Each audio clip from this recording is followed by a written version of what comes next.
Boot sequence initiated. Greetings, Guardians. Accessing lore archives. Swarmers, beware the promise of a wanderer. Today I will be sharing with you a fable.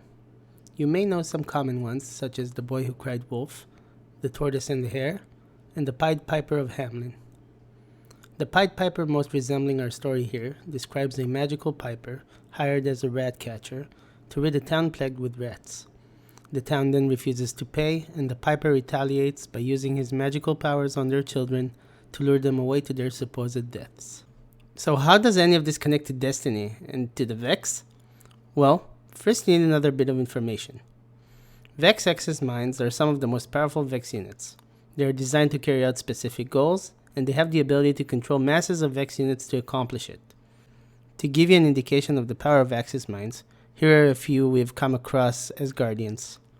The Templar, Sanctified Mind Soul Inherent, Undying Mind, Argo's Planetary Core, Panoptes the Infinite Mind, and Atheon times Conflux. As you see, these are the height of the Vex power structure. And now, with that in mind, see what I did there? Listen to the following fable.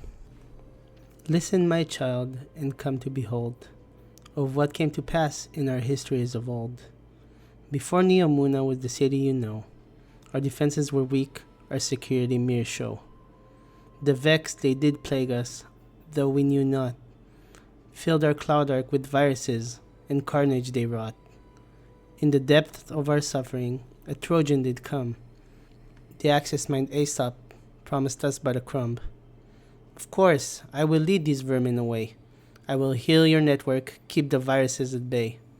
In exchange, you will give me one simple thing. I ask only for loyalty.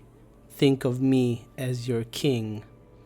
Aesop the Sovereign, as he called himself then, made his promise of refuge. We'd be safe once again.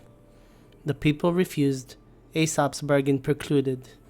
Think of your dear children. A threat was eluded.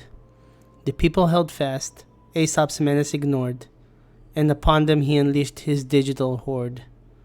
The children went dark, their connections were severed.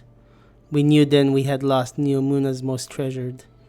Aesop withdrew and left us to mourn. I'll return one day, to us he did warn. Since then we have labored, each day and each night, to keep our cloud arc safe, locked up good and tight.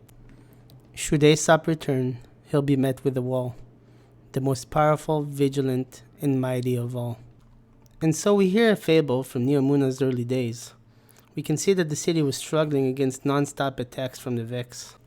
At some point, a Vex Access Mind named Aesop approaches the city with an offer. Name it king, and it will spare Neomuna and withdraw the Vex forces. The people of course refuse, and Aesop in return threatens the children of Neomuna. The city of Neomuna holds firmly in the refusal of the offer, leading Aesop to make true on the threat and kill the children of Neomuna. It then withdraws, vowing to return one day and leaving the city to mourn in their grief. And as a bonus, Aesop originates from a name of a Greek storyteller, as mentioned in the beginning of the video, who has a collection of fables. So it's just a neat connection to the Vex, with ties to Greek mythology. As our fable comes to an end, thank you for spending time with me as your scribe. If any insight was gained today, I hope you consider pressing that subscribe. If more Destiny lore content sounds exciting to you, be sure to let me know and leave a comment, maybe even two.